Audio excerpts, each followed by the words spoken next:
MLC Ramesh Babu ಅವರು ನಮ್ಮ ಜೊತೆಗೆ ಈಗ ಫೋನ್ ಸಂಪರ್ಕಕ್ಕೆ ಸಿಕ್ಕಿದ್ದಾರೆ. ನಮಸ್ಕಾರ ಸರ್. ನಮಸ್ಕಾರ ಸರ್, ಬಿಜೆಪಿ MLA ಲೋಕಾಯುಕ್ತಕ್ಕೆ ಹೆಡ್ ಆಗಿ ಬಿದ್ದಿರೋದು ನಿಮ್ಮ ಮೊದಲ ಪ್ರತಿಕ್ರಿಯೆ ಸರ್? ಇದು ಬಿಜೆಪಿ ಮತ್ತೊಂದು ಪಕ್ಷ ಅಂತ ಅಲ್ಲ, ಇದು ಒಳ್ಳೆ ಬೆಳವಣಿಗೆ ಅಲ್ಲ. ಯಾವುದೇ ಶಾಸಕರು ಲೋಕಾಯುಕ್ತಕ್ಕೆ ಟ್ರಾಪ್ ಆಗ್ತಾರೆ ಅಂದ್ರೆ ಅದು ರಾಜಕಾರಣಿಗಳೆಲ್ಲ ತಲೆ ತಗ್ಸಂತ ಕೆಲಸ. ಬಹುತೇಕ ಅವ್ರು ಲೋಕಾಯುಕ್ತದವರು ಅವ್ರ ಕೆಲಸವನ್ನು ಅವ್ರು ಮಾಡಿದ್ದಾರೆ. ಹಿಂದೆ ಶಾಸಕರ ಭವನದಲ್ಲಿ KGF MLA ಸಂಪಂಗಿ ಹೊಡೆದು ಈ ತರದೊಂದು ಪ್ರಕರಣ ಆಗಿತ್ತು. ಸೊ ಮತ್ತೆ ಈ ತರದ ಪ್ರಕರಣ ಮರುಕಳಿಸ್ತಿರುವಂತದ್ದು ಒಳ್ಳೆ ಬೆಳವಣಿಗೆ ಅಲ್ಲ. ಮತ್ತೆ ಯಾರೇ ಗುತ್ತಿಗೆದಾರ ಇದ್ರು ಅವರಿಂದ ಈ ತರದ ಅಪೇಕ್ಷೆ ಪಡೋಂಥದ್ದು ಯಾರು ಮಾಡಬಾರ್ದು, ಮಾಡೇನು ಇಲ್ಲ. ಆವಾಗ ಗುಣಮಟ್ಟದ ಕಾಮಗಾರಿಗಳನ್ನ ನಾವು ಗುತ್ತಿಗೆದಾರರಿಂದ ನಿರೀಕ್ಷೆ ಮಾಡೋದಕ್ಕೆ ಸಾಧ್ಯನೂ ಆಗೋದಿಲ್ಲ. ಕರ್ನಾಟಕದ ಪಾಲಿಗೆ ಇದು ಒಳ್ಳೆ ಬೆಳವಣಿಗೆ ಅಲ್ಲ. ಅದು ಪಕ್ಷ ಬಿಜೆಪಿನೇ ಇರ್ಬೋದು, ಒಬ್ಬ ಶಾಸಕರು ಈ ತರ ಒಂದು ಅಕ್ರಮದಲ್ಲಿ ಭಾಗಿಯಾಗಿರ್ತಕ್ಕಂಥದ್ದು ಮೇಲ್ನೋಟಕ್ಕೆ ಬರ್ತಾ ಇರ್ತಕ್ಕಂಥ ವರದಿಗಳ ಪ್ರಕಾರ ಅವರು ಭಾಗಿಯಾಗಿದ್ದಾರೆ ಅಂತ ಹೇಳಿ ಸುದ್ದಿ ಬರ್ತಾ ಇದೆ. ಇದು ಒಳ್ಳೆ ಬೆಳವಣಿಗೆ ಅಲ್ಲ ಅಂತೇಳಿ ನಾನು ಹೇಳೋದಕ್ಕೆ ಇಷ್ಟಪಡ್ತೇನೆ. ಸರ್, ಪಕ್ಷಾತೀತವಾಗಿ ಈ ವಿಚಾರವನ್ನ ನೀವು ರಿಯಾಕ್ಟ್ ಮಾಡಿರುವಂಥದ್ದು ವೆರಿ ಅಪ್ರಿಷಿಯೇಟಿವ್ ಸರ್. ಈಗ ಯಾಕೆ ಈ ರೀತಿಯ ಘಟನೆಗಳಾಗ್ತಾ ಇದೆ ಅನ್ನುವಂಥದ್ದು ಕೂಡ ನಾವು ಗಮನಿಸಬೇಕಾಗುತ್ತೆ. ಜನಪ್ರತಿನಿಧಿಗಳಾದವ್ರ ಮೇಲೆ ಜನ ಒಂದು ನಿರೀಕ್ಷೆಯನ್ನು ಇಟ್ಕೊಂಡಿರ್ತಾರೆ. ಇವರು ಈ ರೀತಿ ಬೇಲೆಯದ್ದು ಹೊಲ ಮೇಯುವಂಥ ಕೆಲಸ ಆದರೆ ಯಾರ ಮೇಲೆ ನಾವು ನಂಬಿಕೆ ಇಡಬೇಕು, ಏನು ನಿರೀಕ್ಷೆ ಮಾಡಬೇಕು ಇವರಿಂದ ಅನ್ನುವಂಥ ಪ್ರಶ್ನೆ ಮೂಡುತ್ತೆ. ಸ್ವಾಭಾವಿಕವಾಗಿ ನೀವು ಎತ್ತಿರ್ತಕ್ಕಂಥ ಮೂಲಭೂತವಾದಂತ ಪ್ರಶ್ನೆ ಸರಿ ಇದೆ. ಸಾರ್ವಜನಿಕ ಜೀವನದಲ್ಲಿ ಇರ್ತಕ್ಕಂಥವ್ರು, ಅದು ವಿಶೇಷವಾಗಿ ಚುನಾಯಿತ ಪ್ರತಿನಿಧಿಗಳು ಬಹಳ ಜವಾಬ್ದಾರಿಯಿಂದ ನಡ್ಕೋಬೇಕಾಗುತ್ತೆ. ಯಾವುದೇ ಈ ತರದ ಗುತ್ತಿಗೆದಾರರಿಂದ ಹಣ ನಿರೀಕ್ಷಿಸೋದು ಅಥವಾ ಅವರು ಕಳಪೆ ಕಾಮಗಾರಿ ಮಾಡುವಂತ ಸಂದರ್ಭದಲ್ಲಿ ನಾವು ಜನಪ್ರತಿನಿಧಿಗಳು ಸುಮ್ಮನೆ ಇರ್ತಕ್ಕಂಥದ್ದು, ಇದು ಸಮಾಜದ ಮೇಲೆ ಬೇರೆ ಬೇರೆ ರೀತಿಯ ಪರಿಣಾಮ ಬೀರುತ್ತೆ. ಅದ್ರ ಜೊತೆಗೆ ಯಾವುದೇ ಗುತ್ತಿಗೆದಾರ ಅವನು ಈ ತರದ ಹಣ ಕೊಟ್ಟ ಅಂತಂದ್ರೆ ಅವನಿಂದ ಗುಣಮಟ್ಟದ ಕೆಲಸ ನಿರೀಕ್ಷೆ ಮಾಡೋಕ್ಕೂ ಸಾಧ್ಯ ಆಗೋದಿಲ್ಲ. ನಾವು ನೈತಿಕತೆಯನ್ನ ಕಳ್ಕೊತೇವೆ. ಹಾಗಾಗಿ ಇವತ್ತಿನ ಮಟ್ಟಕ್ಕೆ ಜನ ಈಗಾಗಲೇ ರಾಜಕಾರಣಿಗಳು ಅಂದ್ರೆ ಅಪಹಾಸ್ಯ ಮಾಡುವಂಥದ್ದು ಅಥವಾ ಅನುಮಾನದಿಂದ ನೋಡುವಂತ ಒಂದು ಪರಿಸ್ಥಿತಿ ನಿರ್ಮಾಣ ಆಗಿದೆ. ಈ ಸಂದರ್ಭದಲ್ಲಿ ಇವತ್ತು ನಡೆದಿರ್ತಕ್ಕಂಥ ಬೆಳವಣಿಗೆ ಒಳ್ಳೆ ಬೆಳವಣಿಗೆ ಅಲ್ಲ. ಬಹುತೇಕ ಅದು ಲೋಕಾಯುಕ್ತದಿಂದ ಇನ್ನಷ್ಟು ಮಾಹಿತಿ ಬರಬೇಕಾಗಿದೆ. ಮೇಲ್ನೋಟಕ್ಕೆ ಬಂದಿರೋ ವರದಿ ಪ್ರಕಾರ ಇದು ಒಳ್ಳೆ ಬೆಳವಣಿಗೆ ಅಂತೂ ಅಲ್ಲ. ಸರ್, ಈಗ ಆರೋಪ ಪ್ರತ್ಯಾರೋಪಗಳನ್ನು ಮಾಡುವಂಥದ್ದು ಸಹಜ. ರಾಜಕೀಯ ನಾಯಕರು, ಕಾಂಗ್ರೆಸ್ನವ್ರು ಯಾರಾದರೂ ಬಲೆಗೆ ಬಿದ್ದರೆ BJP ಅವರು ಮಾತಾಡೋದು, BJP ಅವರು ಬಲೆಗೆ ಬಿದ್ದರೆ ಕಾಂಗ್ರೆಸ್ನವ್ರು ಮಾತಾಡೋದು. ಇರ್ರೆಸ್ಪೆಕ್ಟಿವ್ ಆಫ್ ಪೊಲಿಟಿಕಲ್ ಪಾರ್ಟಿ ಈ ಬೆಳವಣಿಗೆಯನ್ನು ತಾವು ಯಾವ ರೀತಿ ಸೂಕ್ಷ್ಮವಾಗಿ ಗಮನಿಸ್ತೀರಿ ಅನ್ನುವಂಥದ್ದು ಒಂದು ಕಡೆ ಆದರೆ, ರಾಜ್ಯದ ಮೇಲೆ ಇದು ಯಾವ ರೀತಿ ಪರಿಣಾಮ ಬೀರುತ್ತೆ ಅನ್ನುವಂಥದ್ದು ಮತ್ತೊಂದು ಕಡೆ ಸರ್. ಈಗ ಒಂದು ನಾವು ಪಕ್ಷಾತೀತವಾಗಿ ಪಕ್ಷ ರಾಜಕಾರಣ ಮಾಡುವಂಥದ್ದು, ಆದ್ರೆ ಇಂಥ ಸಂದರ್ಭಗಳಲ್ಲಿ ಒಬ್ಬ ಶಾಸಕರು ಇದ್ದಾಗ ಪಟ್ಟಿ ಅಂತ ಅಂದ್ಬಿಟ್ಟು ಗುರಿ ಮಾಡಿ ಮಾತಾಡಿದ್ರೆ ನಾಳೆ ಇದೇ ಸಂದರ್ಭ ಇನ್ನೊಬ್ರು ಯಾರು ಕಾಂಗ್ರೆಸ್ನವ್ರು ಬಂದಾಗ ಮತ್ತೆ ನಾವೇ ಪ್ರಶ್ನೆ ಮಾಡ್ಕೋಬೇಕಾಗತ್ತೆ ನಮ್ಮ ನೈತಿಕತೆನ. ಹಾಗಾಗಿ ಇಲ್ಲಿ ಪಕ್ಷ ಅನ್ನೋದು ಮುಖ್ಯ ಅಲ್ಲ. ರಾಜ್ಯಸಭಾ ಇರ್ಲಿ, ಲೋಕಸಭಾ ಇರ್ಲಿ, ಮತ್ತೊಬ್ರಿರ್ಲಿ, ಸ್ಥಳೀಯ ಸಂಸ್ಥೆಗಳು ಇರ್ಲಿ, ಈ ತರದ ಘಟನೆಗಳು ಬಹಳ ಕೇವಲ ನೋಡುವಂತ ಪರಿಸ್ಥಿತಿ. ಬಹುತೇಕ ನಮ್ಗೆ ಅದು ಬ್ಲಾಕ್ ಮಾರ್ಕು. ಯಾರು ನಾವು ಸಾರ್ವಜನಿಕ ಜೀವನದಲ್ಲಿ ಇದ್ದೇವೆ ನಮ್ಗೆ ಅದು ಕಪ್ಪು ಚುಕ್ಕೆ ಆಗುತ್ತೆ. ಹಾಗಾಗಿ ಈ ತರದ ಅವಕಾಶ ಕೊಡಬಾರದು. ಈ ತರದ ರಾಜಕೀಯ ವ್ಯವಸ್ಥೆಗೆ ಶೋಭೆ ತರಂತದಲ್ಲ.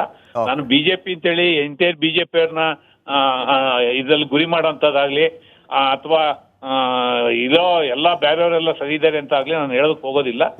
ನಮ್ಮನ್ನ ನಾವೇ ಪ್ರಶ್ನೆ ಮಾಡ್ಕೋಬೇಕು, ನಮ್ಮ ಆತ್ಮವನ್ನ ನಾವು ಪರಿಶುದ್ಧ ಮಾಡ್ಕೋಬೇಕು.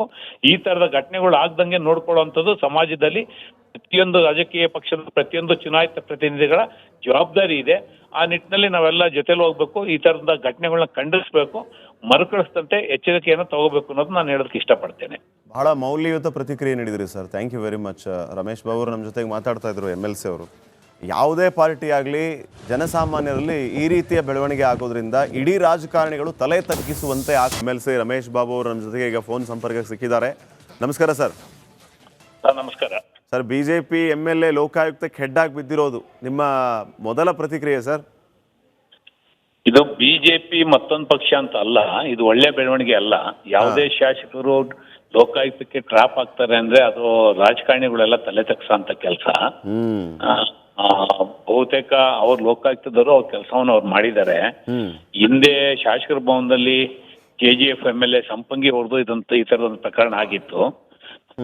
ಸೊ ಮತ್ತೆ ಈ ತರದ ಪ್ರಕರಣ ಮರುಕಳಿಸ್ತಿರೋವಂಥದ್ದು ಒಳ್ಳೆ ಬೆಳವಣಿಗೆ ಅಲ್ಲ. ಹ್ಮ್ ಮತ್ತೆ ಯಾರೇ ಗುತ್ತಿಗೆದಾರ ಇದ್ರು ಅವರಿಂದ ಈ ತರದ ಅಪೇಕ್ಷೆ ಪಡೋಂಥದ್ದು ಯಾರು ಮಾಡಬಾರ್ದು, ಮಾಡೇನು ಇಲ್ಲ. ಆವಾಗ ಗುಣಮಟ್ಟದ ಕಾಮಗಾರಿಗಳನ್ನ ನಾವು ಗುತ್ತಿಗೆದಾರರಿಂದ ನಿರೀಕ್ಷೆ ಮಾಡೋದಕ್ಕೆ ಸಾಧ್ಯನೂ ಆಗೋದಿಲ್ಲ. ಹ್ಮ್ ಕರ್ನಾಟಕದ ಪಾಲಿಗೆ ಇದು ಒಳ್ಳೆ ಬೆಳವಣಿಗೆ ಅಲ್ಲ.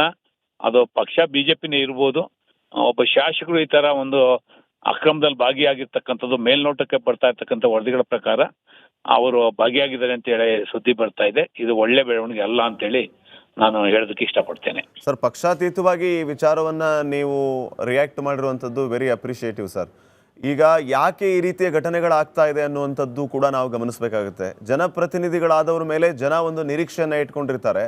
ಇವರು ಈ ರೀತಿ ಬೇಲೆಯದ್ದು ಹೊಲ ಮೇಯುವಂಥ ಕೆಲಸ ಆದರೆ ಯಾರ ಮೇಲೆ ನಾವು ನಂಬಿಕೆ ಇಡಬೇಕು, ಏನು ನಿರೀಕ್ಷೆ ಮಾಡಬೇಕು ಇವರಿಂದ ಅನ್ನುವಂಥ ಪ್ರಶ್ನೆ ಮೂಡುತ್ತೆ.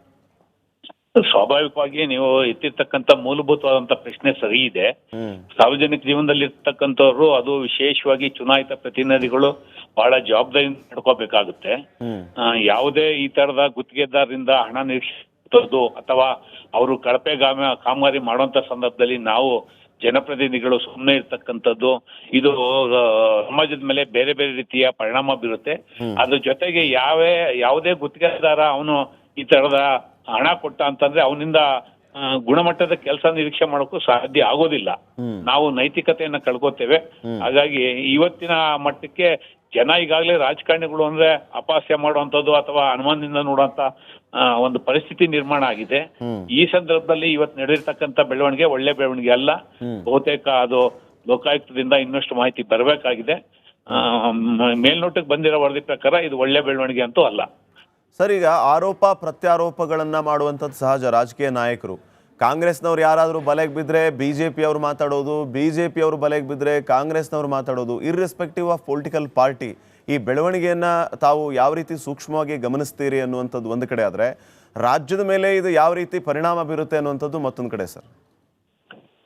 ಈಗ ಒಂದು ನಾವು ಪಕ್ಷಾತೀತವಾಗಿ ಪಕ್ಷ ರಾಜಕಾರಣ ಮಾಡುವಂಥದ್ದು ಇದೆ. ಆದ್ರೆ ಇಂಥ ಸಂದರ್ಭಗಳಲ್ಲಿ ಒಬ್ಬ ಶಾಸಕರು ಇದ್ದಾಗ ಪಟ್ಟಿ ಅಂತ ಅಂದ್ಬಿಟ್ಟು ಗುರಿ ಮಾಡಿ ಮಾತಾಡಿದ್ರೆ ನಾಳೆ ಇದೇ ಸಂದರ್ಭ ಇನ್ನೊಬ್ಬ ಯಾರು ಕಾಂಗ್ರೆಸ್ನವ್ರು ಬಂದಾಗ ಮತ್ತೆ ನಾವೇ ಪ್ರಶ್ನೆ ಮಾಡ್ಕೋಬೇಕಾಗತ್ತೆ ನಮ್ಮ ನೈತಿಕತೆನ. ಹಾಗಾಗಿ ಇಲ್ಲಿ ಪಕ್ಷ ಅನ್ನೋದು ಮುಖ್ಯ ಅಲ್ಲ. ರಾಜ್ಯಸಭಾ ಇರಲಿ, ಲೋಕಸಭಾ ಇರಲಿ, ಮತ್ತೊಬ್ರಿಲ್ಲಿ ಸ್ಥಳೀಯ ಸಂಸ್ಥೆಗಳು ಇರಲಿ, ಈ ತರದ ಘಟನೆಗಳು ಬಹಳ ಕೇವಲ ನೋಡುವಂತ ಪರಿಸ್ಥಿತಿ ಬಹುತೇಕ ನಮ್ಗೆ ಅದು ಬ್ಲಾಕ್ ಮಾರ್ಕ್. ಯಾರು ನಾವು ಸಾರ್ವಜನಿಕ ಜೀವನದಲ್ಲಿ ಇದ್ದೇವೆ ನಮ್ಗೆ ಅದು ಕಪ್ಪು ಚುಕ್ಕೆ ಆಗುತ್ತೆ. ಹಾಗಾಗಿ ಈ ತರದ ಅವಕಾಶ ಕೊಡಬಾರ್ದು. ಈ ತರದ ಯಾವುದೇ ರಾಜಕೀಯ ವ್ಯವಸ್ಥೆಗೆ ಶೋಭೆ ತರಂತದಲ್ಲ. ನಾನು ಬಿಜೆಪಿ ಅಂತೇಳಿ ಎಂಟೈರ್ ಬಿಜೆಪಿ ಅವ್ರನ್ನ ಇದ್ರಲ್ಲಿ ಗುರಿ ಮಾಡೋಂಥದ್ದಾಗ್ಲಿ ಅಥವಾ ಇರೋ ಎಲ್ಲ ಬೇರೆಯವರೆಲ್ಲ ಸರಿ ಇದ್ದಾರೆ ಅಂತ ಆಗ್ಲಿ ನಾನು ಹೇಳೋದಕ್ಕೆ ಹೋಗೋದಿಲ್ಲ. ನಮ್ಮನ್ನ ನಾವೇ ಪ್ರಶ್ನೆ ಮಾಡ್ಕೊ